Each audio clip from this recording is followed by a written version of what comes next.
Македонската ракометна репрезентација ги доби најтешките противници за европското првенство во Полска. Ждрипката одлучи Македонија на европското првенство да игра во групата со домаќинот Полска.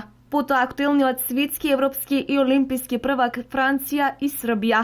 Ова е составот на групата во Краков, која е една од 9 најатрактивни групи на првенството. Пласман во следната фаза на шампионатот ќе обезбедат трите првопласирани селекции. Доколку бидеме една од тие репрезентации од нашата група, ќе играме со првите три од Б групата, во која се наоѓаат селекциите на Хрватска, Исланд, Белорусија и Норвешка. Надпреварите на европското првенство во Полска ги отвараме со Франција на 15 јануари, а потоа следуваат дуелите со Полска на 17 јануари и со Србија на 19 јануари. Европското првенство во Полска ќе се одржи од 15 до 31 јануари следната година. За нашата селекција ова ќе биде четврто учество. Прв пат на Европското првенство настапивме во Италија во 1998-та, потоа Србија во 2012-та и во Данска минатата година.